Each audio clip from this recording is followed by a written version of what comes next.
Olá, sejam todos bem-vindos. Estamos aqui na sala do workshop B. Todos apostos? Soraya, olá, seja bem-vinda. Olá, boa tarde. Boa tarde. Aqui no Brasil estamos no período da manhã, então para quem nos acompanha do Brasil, um bom dia também. Temos aqui também os outros participantes presentes. O senhor Maurício Veiga, está conosco? Olá, tudo bem, Renan? Olá, senhor Boa Maurício. tarde, bom dia. Boa tarde. Tudo bem? Sim, seja bem-vindo. Obrigado. Senhor Luiz Cardoso, por gentileza. Estamos conosco. Por gentileza. Temos aqui conosco também o senhor Carlos Ribeiro, vice-presidente do Panathon Clube Lisboa. Sim. Estamos aguardando aqui. O senhor Carlos é o moderador da mesa.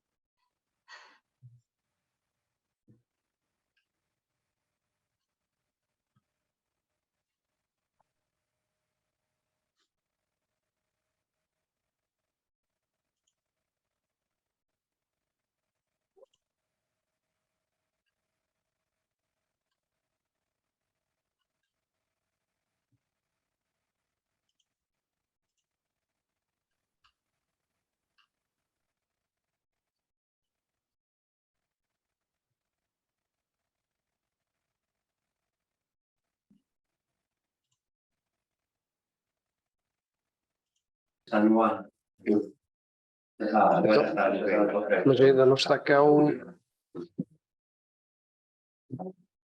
Não está cá, eu tenho... Senhor Carlos, olá. Bom dia. Seja muito bem-vindo. Estamos aqui presentes, aguardando o senhor.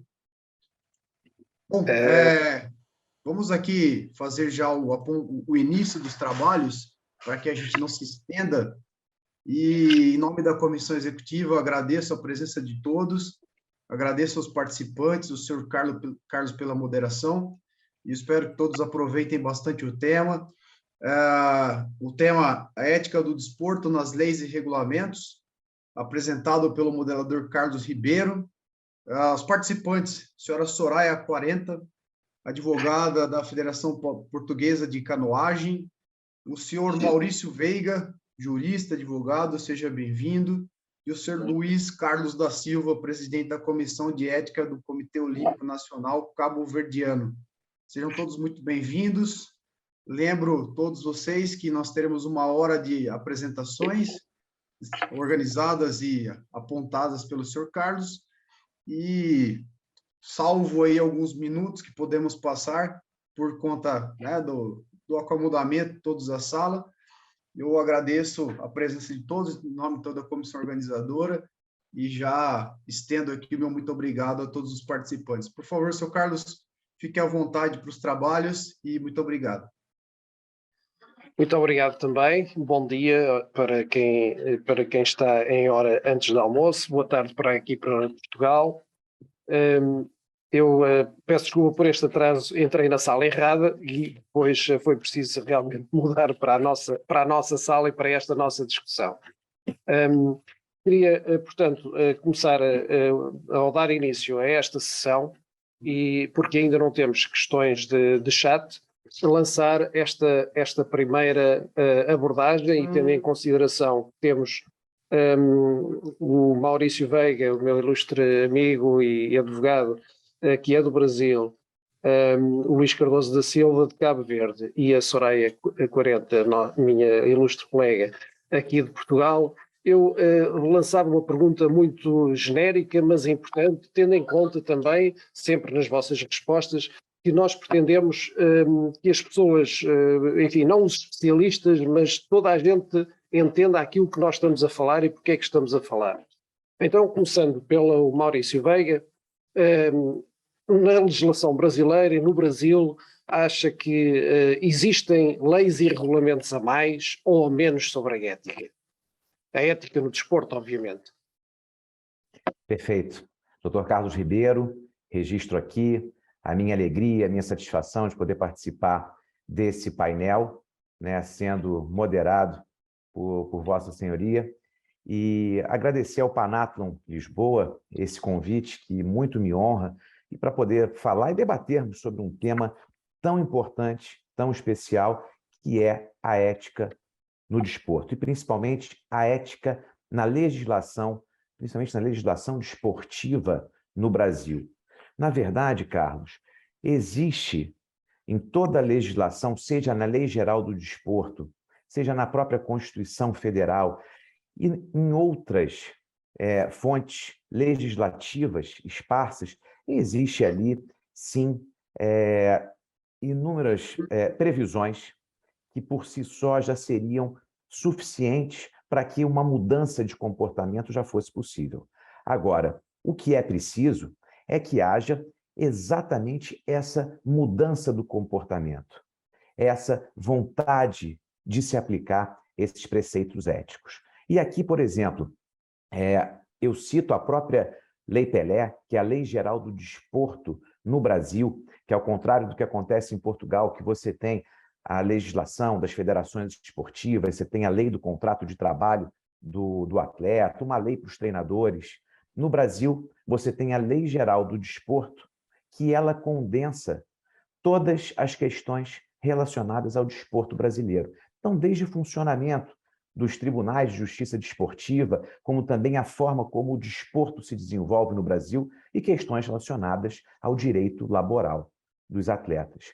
E na nossa Lei Pelé, há apenas uma menção diretamente à ética, que é no artigo 35, que diz respeito à forma como os atletas devem se comportar. E atletas, não apenas atletas de futebol, mas todos os atletas, ou seja, devem obedecer a legislação desportiva, a regra do campeonato e adotar uma postura, uma conduta ética. Portanto, essa é a legislação da nossa Lei Geral do Desporto, que é a lei ampla. Agora, nós temos também a Lei Anticorrupção no Brasil, que é uma lei que está em vigor desde 2013, e ela é aplicada para todas as sociedades, independentemente da sua forma de constituição. E quando se diz isso, independentemente da sua forma de constituição, você aplica também a lei anticorrupção para os clubes de futebol, sejam os clubes no modelo associativo, seja no modelo de sociedade anônima do futebol. Ao contrário, Portugal tem a SAD, mas no Brasil a legislação é específica do futebol, uma lei que completou um ano no dia 6 de agosto. Então está no ordenamento jurídico ainda, ordenamento jurídico brasileiro, ainda num curto período de tempo, os clubes ainda estão se implementando. Hoje nós temos aproximadamente 26 clubes clubes de futebol que aderiram ao modelo da SAF. E na SAF, na Lei 14.193, você tem critérios de observância da governança, o que é muito importante, ou seja, mais um exemplo prático de que a ética está ali na própria legislação, por vontade do legislador, e deve ser observada por aqueles que estão dentro das entidades, não apenas de prática desportiva, mas também nas entidades de administração do desporto. E, por fim, nós temos uma lei, a 13.155, que é a Lei de Responsabilidade Fiscal no Desporto, que também introduziu no ordenamento jurídico, no ano de 2015, determinados preceitos, inclusive relacionados à limitação de mandatos de dirigentes. Então, nós temos ali um arcabouço legislativo que é bem interessante nesse sentido. Por outro lado, tem também normas esparsas das entidades de administração do desporto que prevêem, por exemplo, a igualdade de tratamento para o futebol feminino, a fim de que o futebol feminino possa efetivamente ser inclusivo, né, e ter as mesmas condições de oportunidades. Podemos até falar isso com mais vagar, numa outra ronda aí de perguntas, mas eu só queria pontuar que existem, sim, elementos que tratam da ética na legislação brasileira. Agora, o que é preciso é uma mudança de comportamento a fim de que tanto os gestores quanto todos os gestores esportivos e todos os agentes envolvidos efetivamente cumpram o que está disciplinado na lei. Obrigado, Maurício. Vamos realmente, neste início, fazer uma uma passagem genérica, como o Maurício fez, e confesso o meu grande desconhecimento sobre aquilo que se passa nesta área em Cabo Verde. Cabo Verde terá com certeza também alguma legislação sobre a ética no desporto, mas é profunda, é apenas princípios gerais. Luís Cardoso da Silva, o que é que nos pode dizer? Luís Cardoso da Silva?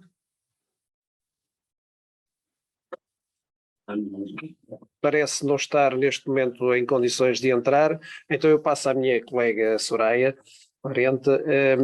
Parece-nos aqui apenas como advogado e presidente da Federação Portuguesa de Canoagem, mas tem, sei bem, outras intervenções noutras áreas também relacionadas com o público. Eu penso que ainda está, ou pelo menos esteve como presidente da Associação de Adeptos, se não estou equivocado, mas tem uma grande intervenção também na área da ética.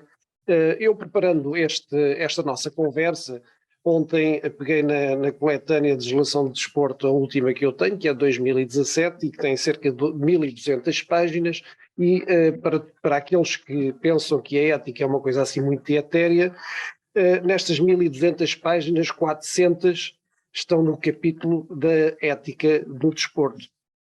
Portanto, parece-me a mim que realmente existe mais do que princípios gerais.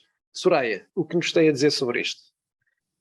Primeiro que tudo, muito boa tarde a todos, muito obrigada pelo convite, é uma honra e um prazer partilhar painel, não só com o Dr. Carlos Ribeiro, já conhecido, e o amigo Maurício Correia Veiga, mas também com todos os presentes aqui na sala. Apenas fazer umas correções para ser justa, que a César o que é de César. Na Federação Portuguesa de Canoagem, é verdade que tenho uma função de presidência, mas não é da Federação, é do Conselho de Disciplina da Federação. Na Associação de Adeptos, fui membro fundador da Associação de Adeptos e presidente da Assembleia Geral durante 2 mandatos. Portanto, o tempo também não permite, e quando já não permite, não estamos a acrescentar, devemos sair e dar lugar a quem possa fazer melhor. E também ainda estou ligada à Associação de Futebol de Lisboa, também no Conselho de Disciplina, onde sou secretária relatora. Quanto à ética não ser algo etéreo e ter aplicação prática, a ética não é algo que surge do nada, não é? Isto surgiu até tudo o que o homem sonha e se concretiza tem a ver com o suprimento de necessidades. E houve aqui uma necessidade de lhe chamar ética, na vertente de que há uma necessidade de haver regras de conduta por onde todos nos possamos guiar, de forma a que todos saibamos com o que contar nas nossas atuações e nas nossas interações. E, portanto, eu diria que é um conjunto de regras definidas entre a regra escrita e aquilo que está vertido em termos normativos e também aquilo que nós temos como o bom senso que deve reger a todas as nossas interações. Como disse o Maurício, o cumprimento das regras, e aí tem que subscrever na íntegra o que ele disse, terá a ver mais não com o facto de nós podemos reduzir a escrito tudo o que quisermos, se não houver da parte das pessoas, se não houver a mentalidade de cumprir e de seguir e de reger a sua atuação pelo conjunto de normas, podemos escrever tudo o que quisermos, mas nunca vai surtir o efeito desejado. Portanto, mais importante do que haver um conjunto de normas definidas tendo em conta a ética, é mesmo fazer com que as pessoas percebam exatamente aquilo que o Carlos disse.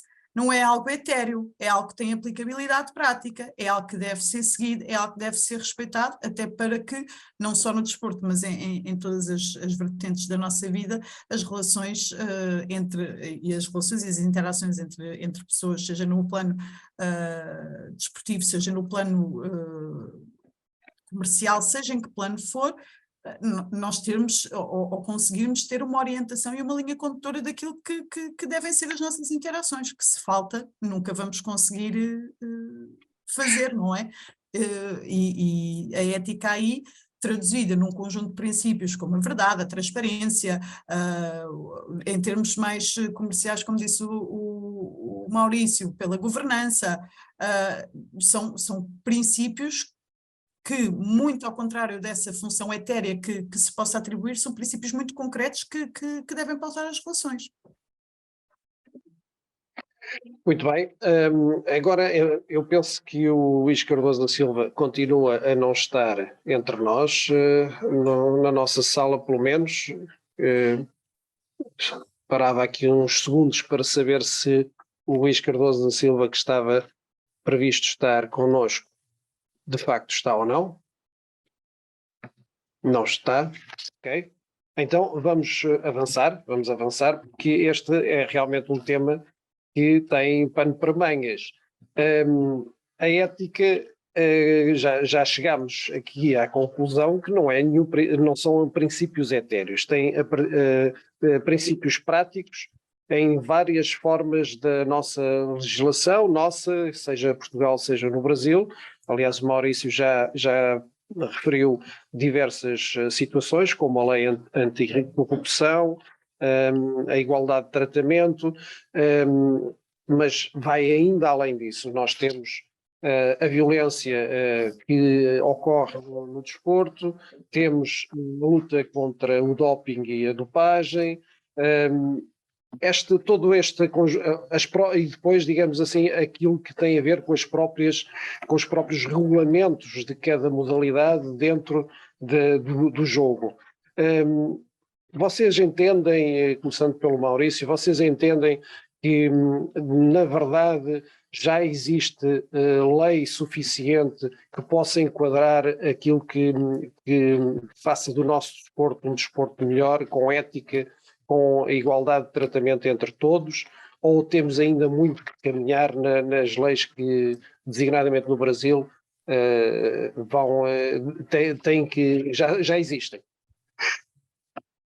Bom, é claro que quando se fala sobre ética é algo que precisamos estar num constante processo de reflexão e aprimoramento, né? E antes de dar continuidade até a minha palavra aqui, eu cometi aqui a indiscrição, cumprimentei o Dr. Carlos, nosso moderador, mas eu queria deixar aqui o meu abraço, meu cumprimento também à doutora Soraya Quarenta, que é uma ilustre profissional, conceituada advogada, e que eu admiro muito o trabalho da doutora Soraya, o trabalho profissional e também o trabalho acadêmico, tem conteúdo acadêmico que desenvolve no seu escritório, e eu sempre leio com muito gosto o boletim informativo sobre desporto e aprendo muito com ele. Então, meus cumprimentos para a Soraya. Até me deixa sem jeito. Nada, que isso.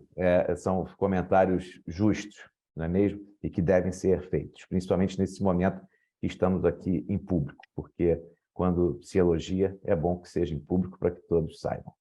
E, então, essa questão da ética, ela precisa estar em constante desenvolvimento, né? E no Brasil nós percebemos isso, que existe, pelo menos, essa força de vontade. E quando se fala em desenvolvimento, né, o importante que a gente tem em mente, como já dizia Kant, né, a liberdade ela só vai estar presente realmente quando as leis morais elas são seguidas. E o dever do cumprimento de preceitos éticos deve ser o veio condutor, a mola propulsora do proceder ético, e não o temor, né? E não aquele medo de sofrer uma sanção. Isso daí dentro daqueles conceitos, daqueles princípios filosóficos. Mas sabemos que é necessário que haja, sim, uma legislação repressiva e que possa adotar meios coercitivos dos cumprimentos desses preceitos éticos. Agora, é interessante, se formos pegar aqui um apanhado da evolução da legislação desportiva no Brasil, o próprio conceito da ética, ele sofre, né, mutações nesse sentido. No Brasil, as primeiras legislações esportivas surgem ali na década de 1930, quando o Brasil vivia uma ditadura, a ditadura Vargas, e você tinha ali um forte veio, uma forte característica, que era a intervenção do Estado, a intervenção estatal na legislação desportiva. E até esse período, Carlos, você tinha um norte, que era o seguinte: os atletas eles deveriam competir por paixão e vocação. O atleta não poderia ser profissional, porque se entendia naquela época que o profissionalismo era condenado, que era um mal que fulminava a essência do desporto. Então, a profissionalização do desporto ela implicava na própria extinção das suas virtudes éticas. Isso estamos falando de quase 100 anos atrás, de 90 anos atrás. É claro que há uma evolução nesse sentido. O profissionalismo do desporto ele vem justamente com o intuito de assegurar ali o melhor desempenho, a quebra de recordes, toda aquela essência do desporto, aquela essência que Johan Huizinga traz muito bem no seu Homo Ludens, não é mesmo? E a quebra de recordes, aquela necessidade de superação dos obstáculos, de superação dos tempos, e a quebra de recordes mesmo é o objetivo ali principal do atleta, que, claro, ele vai ter que ter ali uma formação psicológica muito grande para poder lidar com as frustrações que acabam sendo muito mais presentes do que as vitórias e as conquistas. Então, no Brasil, mas também como em qualquer outro lugar no mundo, nós passamos por esse momento de evolução, transformação no que diz respeito à ética. Então, se há 90 anos era antiético, né, ter um atleta profissional nas competições, né, porque isso quebrava a essência do desporto, hoje é justamente o contrário. O profissionalismo ele vai assegurar ali o cumprimento das regras, pelo menos em tese, e o cumprimento também do jogo limpo. Né, Carlos, você mencionou a questão do próprio doping. O Brasil, em 2016, teve uma mudança muito grande quando ele cria um tribunal antidopagem.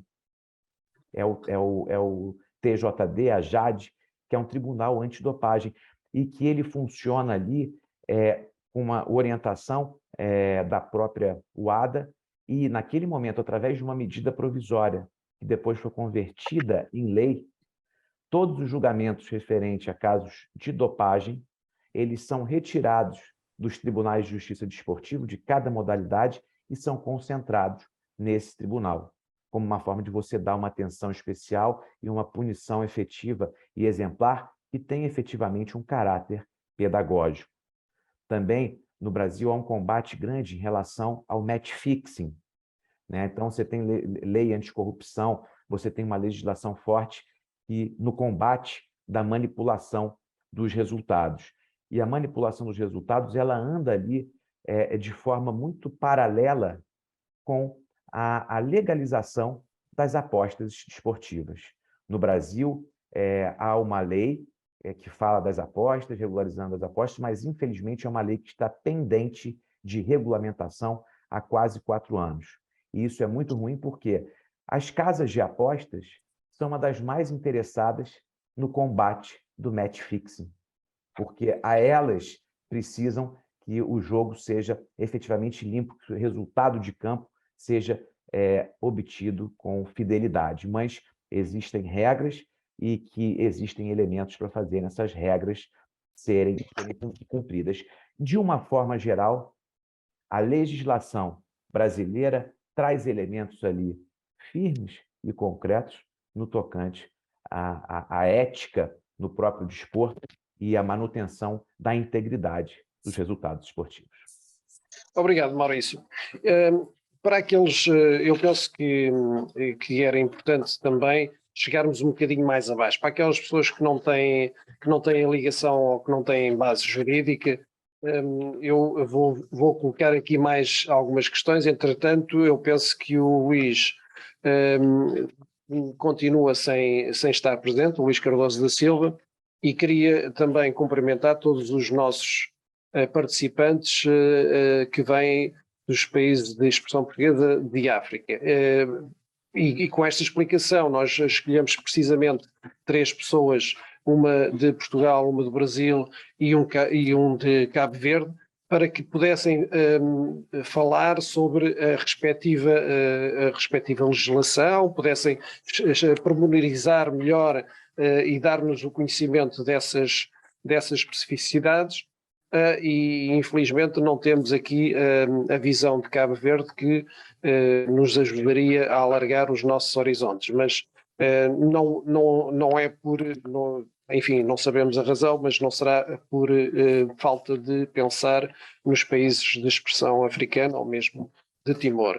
Eu avançando neste painel, e como dizia, para todos aqueles que são menos juristas, nós sabemos que existem, no jogo existem 2 tipos de regras. Uma regra de enquadramento, não é? Seja qual for o jogo joga-se, o futebol joga-se com o pé, o handball joga-se com a mão,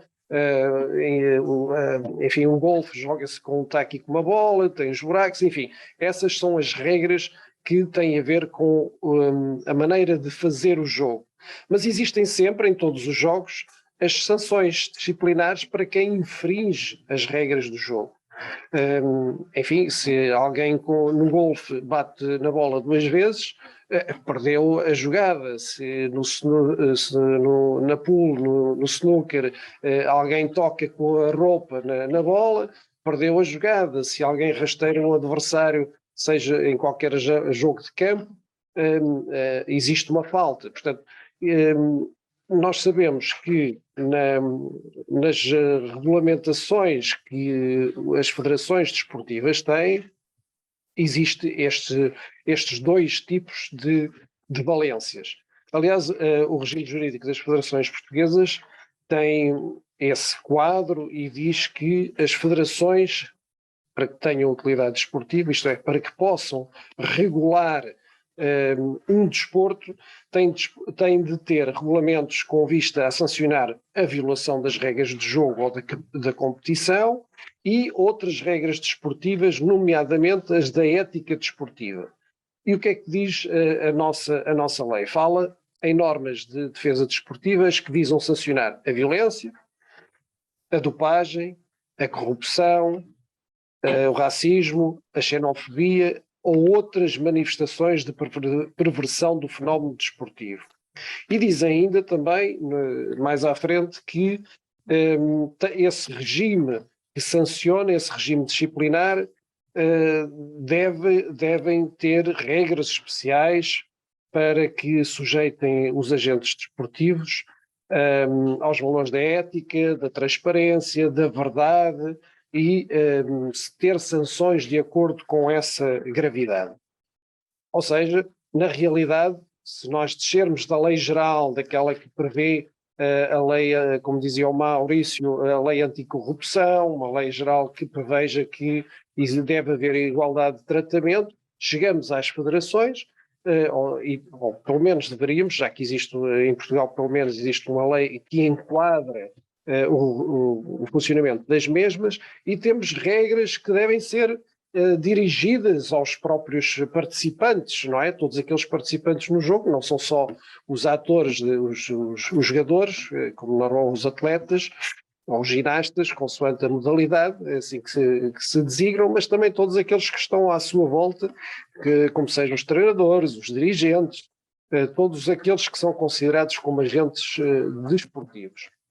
Ou seja, queria eu também aqui dizer e lançar agora a palavra à Soraya, nós temos aqui um quadro muito vasto de aplicação de regras.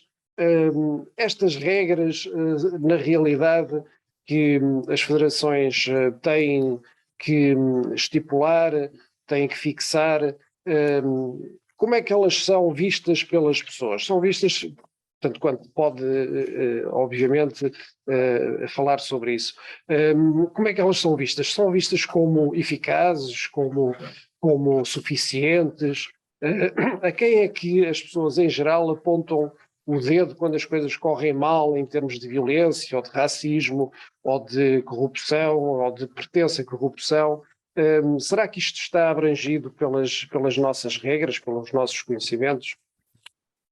Então, eu aí vou já fazer aqui um aviso prévio, que é, eu aqui vou falar na minha opinião, enquanto profissional, é verdade, mas na minha opinião pessoal, e não na opinião e não reproduzo de maneira nenhuma, nem sei qual é, muito sinceramente, a opinião das instituições que eu represento em termos disciplinares, não é? E até porque tenho aqui uma posição muito forte sobre o assunto e não sei se no âmbito político, que as federações também estão obrigadas, cairia assim tão bem. Como é que eu hei de dizer isto? Nós temos como o Carlos disse bem, quando chegamos ao nível federativo e em que são impostas essas regras às federações, acabam por depois dividir-se então em 2 tipos de regras e criam-se 2 regulamentos base para o funcionamento de qualquer federação, que é o regulamento da organização das competições, onde estão então as regras de jogo, e depois temos o regulamento de disciplina ou disciplinar, consoante a forma adotada, onde tudo o que tem a ver com todos os valores, ou por exclusão de partes que não sejam desportivos, atinentes às regras de jogo, vão ter cabimento. Ora, esse regulamento disciplinar é então a base dessa ética, onde estará toda a objetivação dos valores e dos princípios da ética. Se olharmos para uma Federação Portuguesa de Futebol, e aqui começamos já a ter que fazer a destrinça, que é, nós temos parente pobre e parente rico. Nós temos um futebol muito bem apetrechado e depois temos o resto das modalidades que vivem quase da boa vontade, mesmo a nível federativo, de quem as leva avante. E é claro que depois isto faz uma clivagem em termos mesmo de regulamento disciplinar, onde, se formos comparar um regulamento disciplinar de uma Federação Portuguesa de Futebol, que ainda há pouco tempo, agora no início da época, a 30 de junho, sofreu as últimas alterações, onde também se denotou uma preocupação com um assunto que agora infelizmente até fez a semana de notícias, mas onde editou artigos atinentes também à igualdade e tentando denotar a preocupação quanto à igualdade de género e também à proibição de comportamentos como assédio sexual e outro tipo de proteção ao futebol feminino, e que, como vimos esta semana, infelizmente bem precisa desse tipo de proteção, pelo menos até acabarmos com certos comportamentos. A verdade é que, se olharmos depois e confrontarmos com um regulamento de disciplina de uma federação de canoagem, de uma ginástica artística, de qualquer outro desporto, na verdade, de qualquer outra modalidade desportiva, não vamos encontrar o nível de complexidade nem de detalhe que o regulamento de disciplina da federação comporta. Da Federação de Futebol, salvo seja, o que significa que, por mais que exista uma lei que diga assim, as federações têm que ter preocupações a nível disciplinar, onde comportem os valores da ética, da verdade desportiva, do comportamento dos seus agentes, de tudo o que não envolva a prática desportiva per si. Não há quem depois consiga dar o apoio necessário para que na prática isto consiga ser realmente desenvolvido nas federações que não têm a mesma visibilidade que o futebol. E isso é um problema, porque a ética é uma coisa transversal, não é ao desporto, é tudo na vida. E se nós não temos estruturas capazes de haver essa preocupação, não, é muito difícil também crer que uma federação de patinagem artística ou de uma federação de, sei lá, tiro ao arco, o que for uma dessas de modalidades menos em voga, a preocupação deles em primeira linha não vai ser a ética, vai ser a sobrevivência. E, portanto, a questão aqui é tudo quando estamos a falar de prioridades. E temos que ver que no futebol já chegamos a um nível, a um patamar de complexidade que permite que neste momento, e apenas se calhar neste momento, a questão de certas questões éticas estejam a ser discutidas, ponderadas e protegidas, mas não o foram anteriormente, porque, como disse e bem o Maurício, e eu concordo inteiramente com ele, a ética há de ser uma coisa que está sempre em evolução, porque acompanha a evolução da sociedade. Nunca antes houve necessidade, ou melhor, se calhar havia, mas nunca foi assunto, a proteção das mulheres em relação ao assédio no desporto. Sempre houve, não é um problema de agora, mas agora, se calhar, é que entre o vir a público e as pressões sociais, agora é que ficou um assunto que era necessário adressar e anteriormente não foi. A sociedade também não estava virada, se falarmos nos anos 20, 30, onde nem sequer era admitida a participação das mulheres, o assédio sexual para uma equipa feminina nem sequer era um assunto. Agora é. Portanto, além da evolução da sociedade que nos faz olhar para as questões éticas e para a ética a cada passo de uma certa maneira, há que também não fechar os olhos à falta de apoio, porque as modalidades, infelizmente a meu ver, as modalidades desportivas estão muito ligadas a interesses socioeconómicos e, portanto, quem tem muita relevância socioeconómica vai ter muito apoio, vai ter uma estrutura, vai ter muita visibilidade e vai sempre levar uma evolução, ou vai sempre sofrer uma evolução muito mais progressiva do que uma modalidade em que a federação seja quase, pronto, uma figura de mera sobrevivência da existência da modalidade em si. Agora, em termos de lei, nós temos várias normas éticas, não estamos despejados disso. Lá está, em termos de modalidade profissional, em termos de futebol, não vejo, como é óbvio, neste momento não vejo qualquer falha que esteja ali, mas se calhar amanhã já haverá, dependendo da questão ética que se levanta e que surge e que ainda não tenha sido pensada. Mas também sinto muito que, mais uma vez, e salvo a redundância, se olharmos para a estrutura societária ou de sociedade, continua a ser uma questão de mentalidade e muitas pessoas ainda olham para a ética como um elemento decorativo. Fica bem ter um capítulo para a ética numa lei, fica bem ter um capítulo para a ética num regulamento. Está lá, nós lembramos e fica muito bem. A aplicabilidade é uma outra conversa completamente diferente. E aí, até o futebol sofre com isso, porque nós que andamos no meio, e isto eu digo sem qualquer problema, nós sabemos que há uma clivagem muito grande entre aquilo que está vertido nas leis, nos regulamentos, nas políticas e códigos de conduta das entidades desportivas e aquilo que na verdade se passa na prática, em que se fecha os olhos a muita coisa, em que se percebe, e o futebol então, mais do que o desporto em si, tem uma tolerância face a regras de sociedade, tem uma permissibilidade que é completamente à parte de tudo o resto. Nós nem sequer permitimos certas coisas numa sociedade civil que se permitem no futebol. A ofensa é tolerada numa sociedade civil, dá origem a um processo de injúria, de difamação. A ameaça é tolerada no calor do momento. Na sociedade civil isso dá origem a um processo por um crime de ameaça. Portanto, a permissividade que nós todos damos em especial ao futebol, também não ajuda à enforçabilidade das regras da ética. Quando me pergunta assim, quem é que as pessoas dizem que é o maior culpado? O público em geral, como é óbvio, culpa as instituições, não culpa mais ninguém. São sempre as instituições, e começando a nível das associações, federações, até chegar à parte política, o governo, vão por aí acima.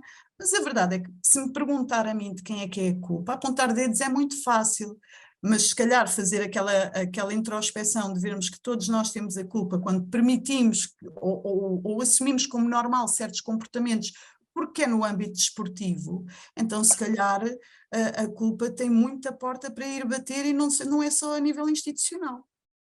Exatamente. Eu subscrevo por baixo essa sua afirmação. Há aqui uma que fez há pouco que eu não subscrevo tanto, ou pelo menos não na forma como referiu e que talvez não fosse inteiramente aquilo que queria dizer. Quando diz que algumas federações, as mais pequenas, a sua principal preocupação não vai ser a ética, mas a sua sobrevivência.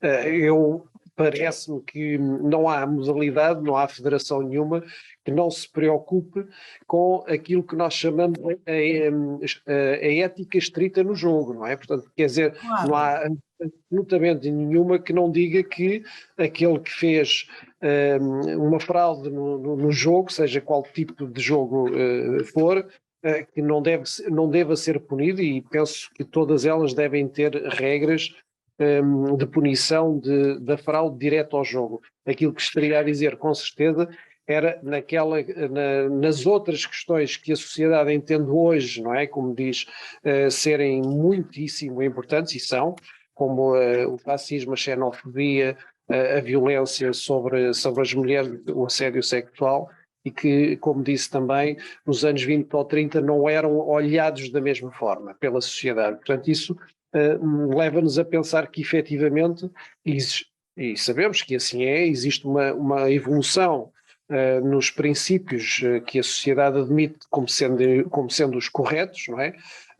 Embora continue a haver franjas, algumas fortes, que não comungam dos mesmos princípios, mas a verdade é que estas questões que falamos serão também, em termos não incluídos nos regulamentos dessas federações, ainda não estão incluídos e se calhar precisarão de ser. Eu que, tanto quanto sei, muitas federações fazem uma cópia dos princípios gerais da lei e põem nos seus regulamentos de disciplina, e se porventura acontecer alguma situação, na realidade aquilo vai cair no vazio, porque não existem, porque todas as condutas, isto para as pessoas que não são juristas, não é? Todas as condutas que, para serem punidas, tem que haver uma regra expressa que as puna, portanto não pode ser um princípio geral, e portanto isso significa que aí haverá muito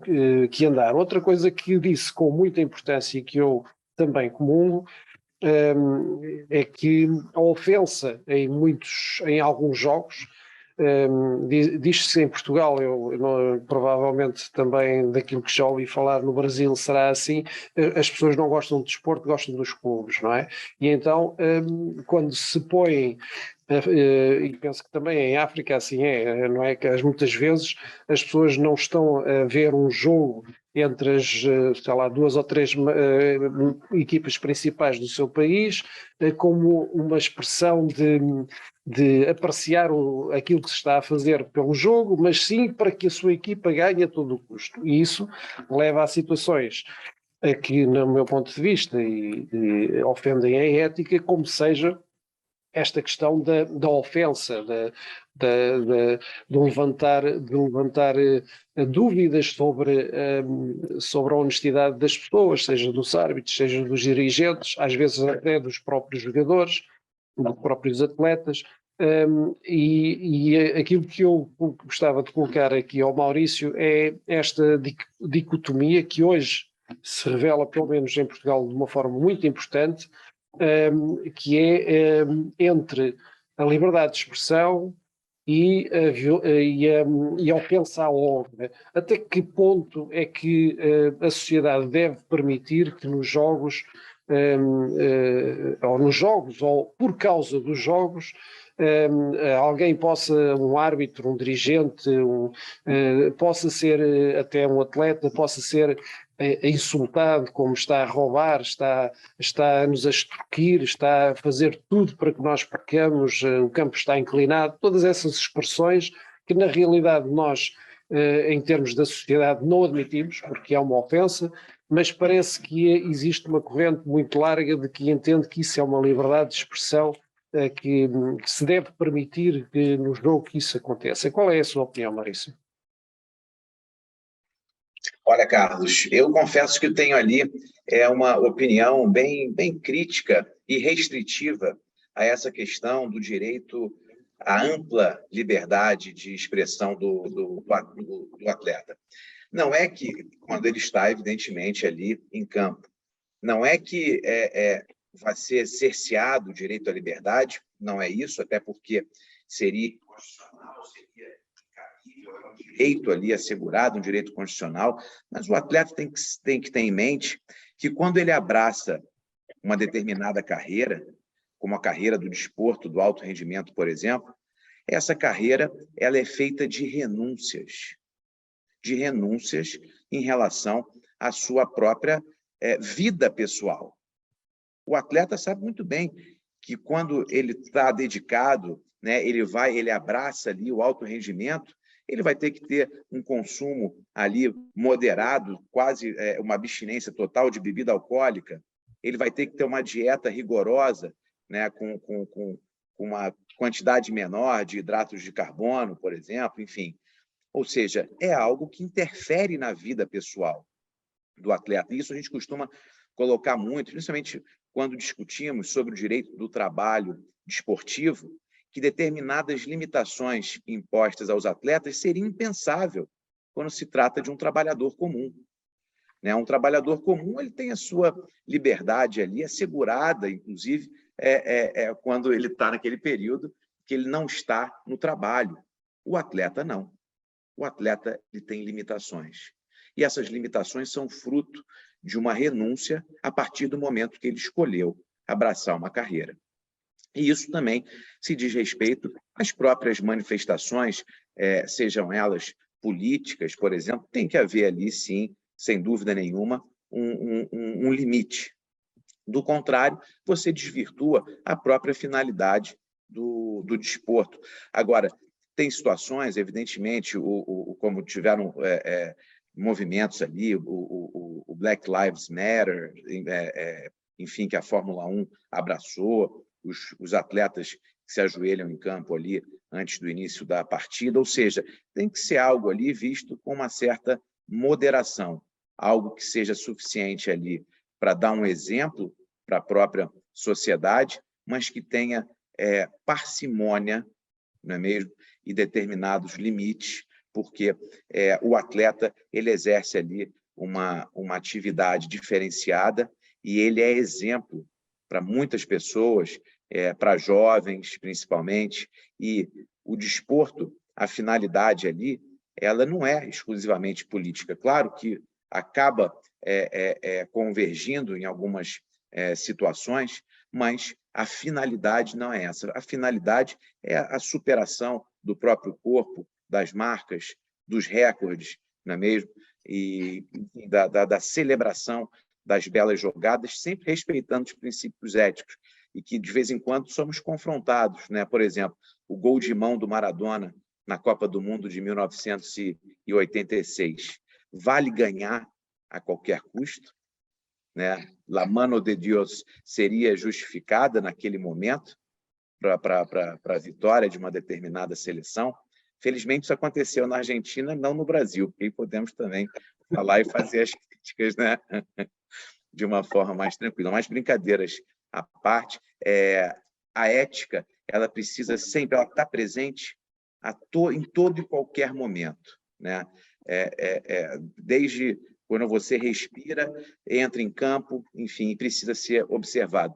E por isso que as constituições dos tribunais de justiça desportiva são cada vez mais estimuladas pela lei, aí falando aqui da legislação brasileira, tanto essa lei de responsabilidade fiscal no desporto, que veio em 2015, ela alterou a Lei Pelé, a nossa Lei Geral do Desporto, para dizer que nos estatutos, né, e nos contratos sociais dos clubes, eles obrigatoriamente devem prever, no mínimo, claro, sem prejuízo de outros, mas prever, no mínimo, a constituição e as atribuições dos tribunais de justiça desportiva. E outra coisa são as regras de inelegibilidade dos dirigentes, quando são condenados, enfim, mas para demonstrar a importância dos tribunais, porque eles vão ser fundamentais. Um tribunal isento, imparcial, né, ele vai ser fundamental para assegurar o resultado, o jogo limpo, não é mesmo? E a observância dos princípios éticos. Obrigado. Nós estamos quase no fim do nosso tempo, mas agora pegando nos tribunais e, enfim, na justiça desportiva, não só aquela que deve ser praticada dentro das federações, porque são elas que têm a tutela dos desportos, nós sabemos que todos nós temos a noção de que a justiça desportiva deve ser exercida o mais rápido possível.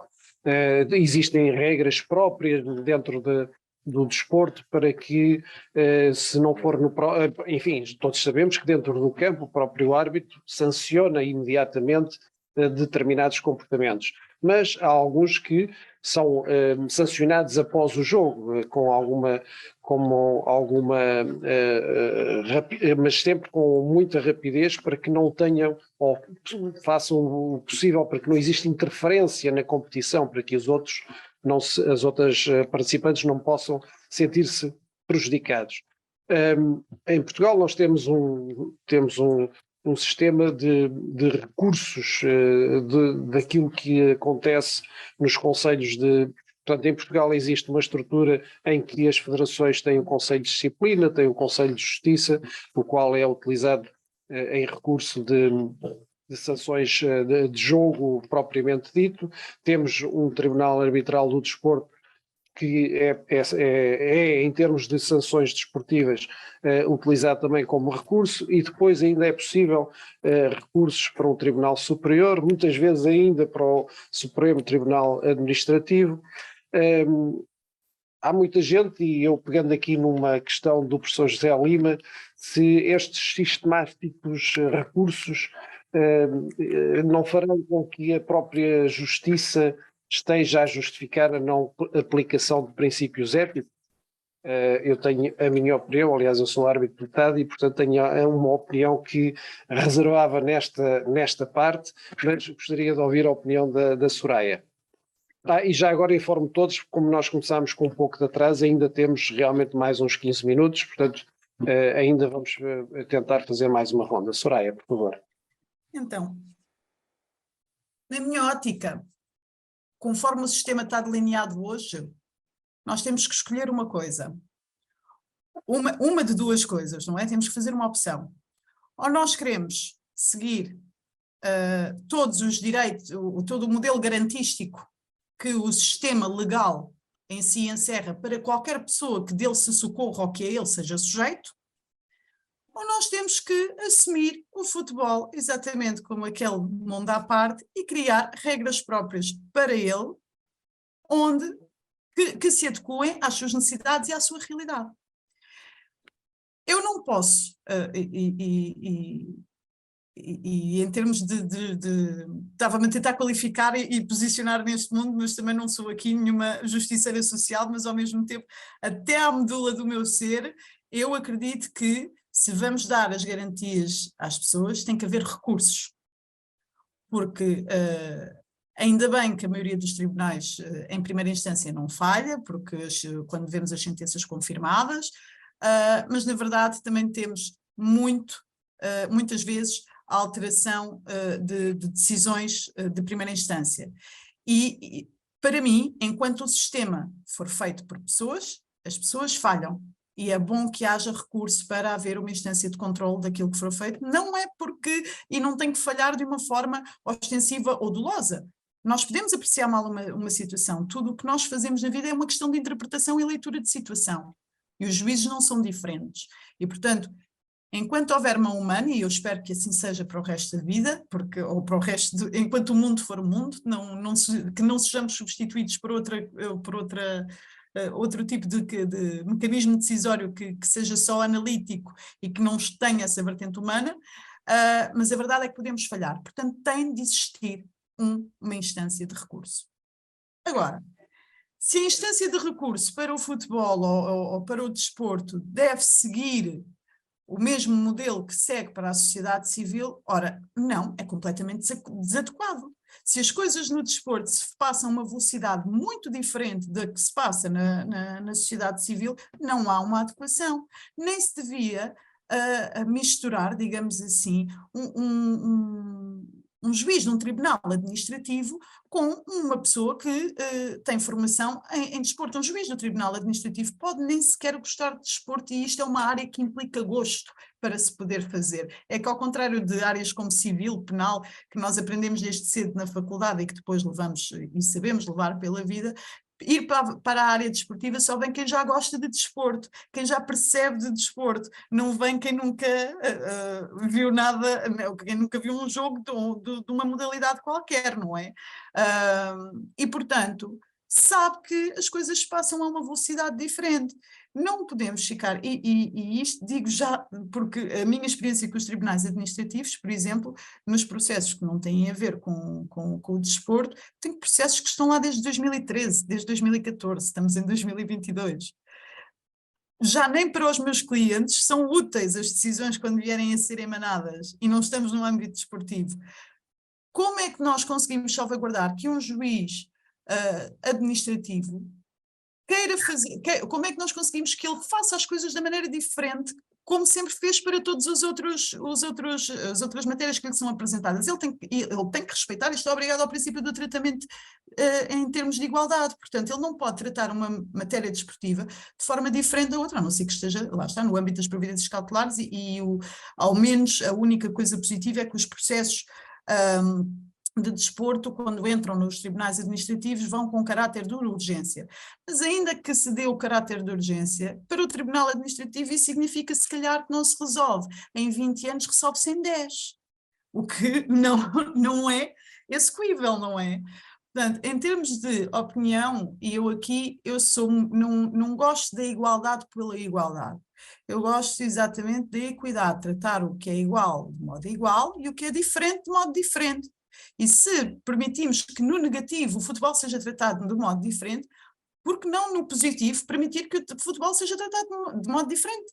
Vamos criar um tribunal específico para o desporto, que, com juízes formados exatamente nas necessidades do desporto e que percebam que as coisas têm que ser realmente julgadas em tempo útil e não retiremos as garantias que a lei dá a toda e qualquer entidade que dela se socorra.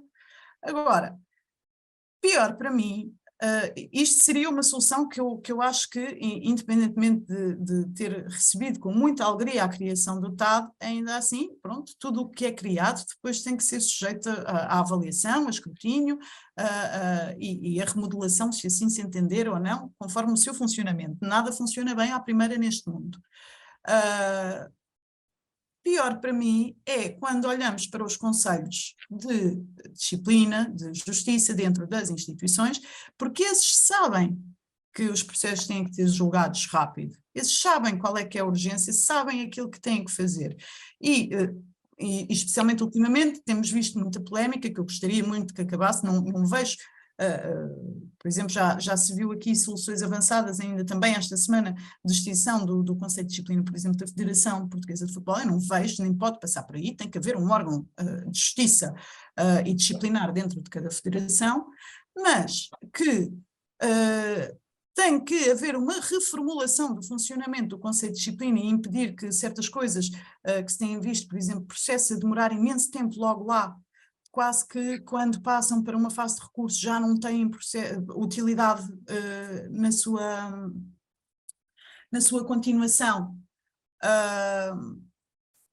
ou ficarem, e também todos nós sabemos que existe aquilo de um processo de gaveta, que ficam na gaveta à espera de um momento mais propício para que ser decidido sem criar polémica. Tem que haver prazos muito específicos para também as entidades emanarem as suas decisões. E, ainda que haja realmente, em termos de disciplina, em termos de regulamento disciplinar, prazos, supostamente, para que os conselhos de disciplina emitam as suas decisões, a verdade é que quando passa o prazo, e eles ainda têm lá, nada acontece, não há consequência, é um prazo meramente ordenador. A questão é que tem que se começar a responsabilizar as entidades, os órgãos, de que têm que emanar as decisões e têm que as emanar em tempo útil. E logo aí já haverá um grande progresso e uma grande melhoria, a meu ver, da justiça desportiva. Fora das entidades disciplinares, eu sou completamente a favor da criação de à semelhança do que acontece com um tribunal administrativo, com um tribunal marítimo, com essas questões, então a criação de um tribunal desportivo, ainda que com juízes de direito, tal e qual, porque todas as questões que pudessem estar ligadas no âmbito desportivo poderiam ali calhar. Sim. Obrigado, Soraya. É bom para todos aqueles que não são juristas e que não lidam com esta matéria, saibam, ou que tenham ouvido aquilo que a doutora Soraya disse relativamente aos tribunais administrativos versus a justiça desportiva, não é? Eu, infelizmente, também tenho processos com mais de 10 anos no tribunal administrativo em primeira instância, que ainda não sequer chegaram a julgamento.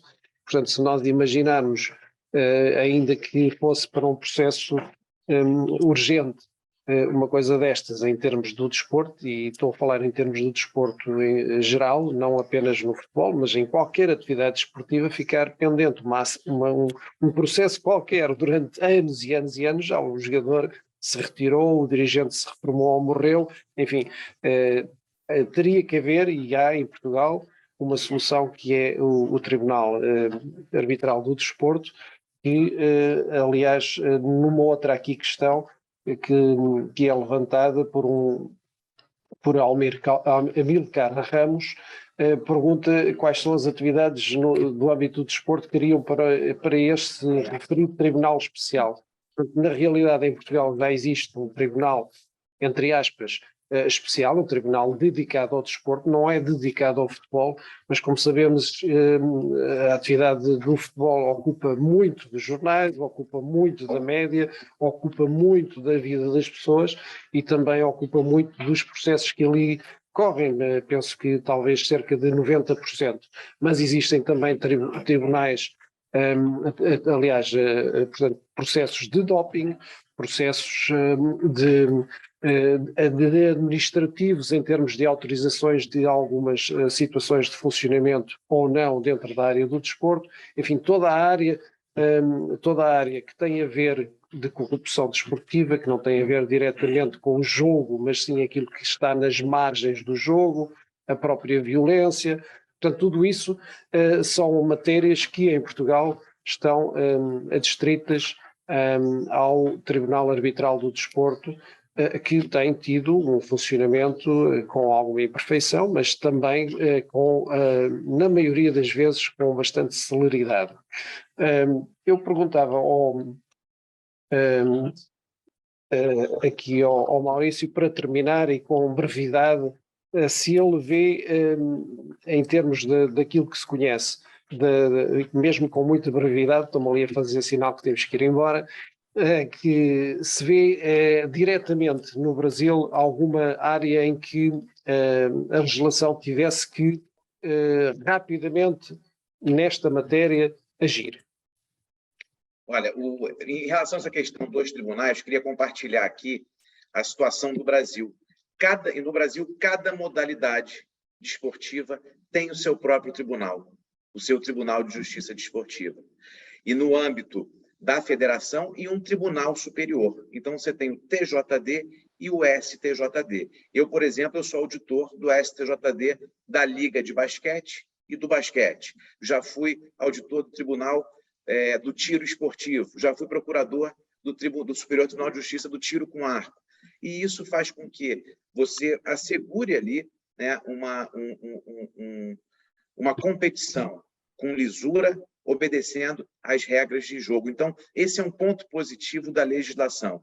E, principalmente, na Constituição da República Federativa do Brasil, você tem um artigo 217 que assegura a autonomia das entidades desportivas e dos dirigentes desportivos.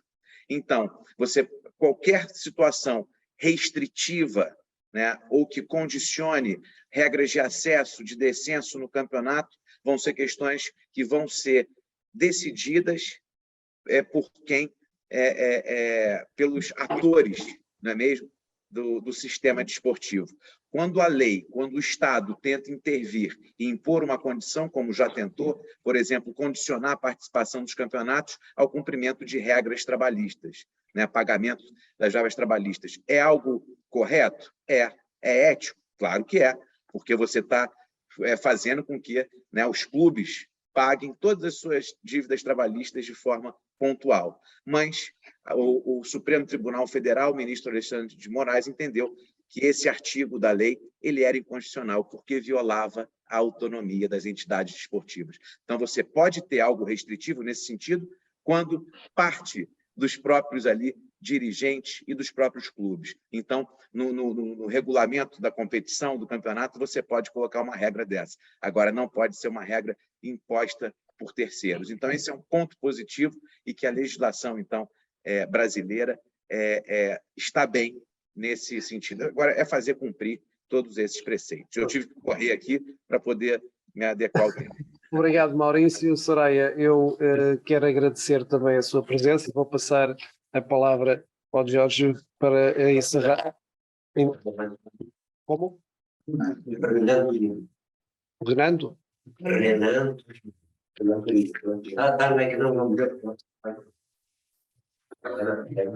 Fernando Turini, sim, para encerrar então este painel. Muito obrigado a todos os participantes. Vou passar a palavra. Obrigado.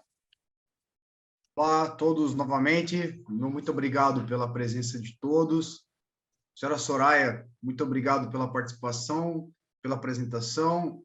Senhor Maurício, muito obrigado também, em nome de toda a comissão executiva do Ética Summit, e também o senhor Carlos pela moderação brilhante. Bom, aqui encerramos pontualmente, no Brasil, às 12 horas, e nos respectivos aí, fusos horários.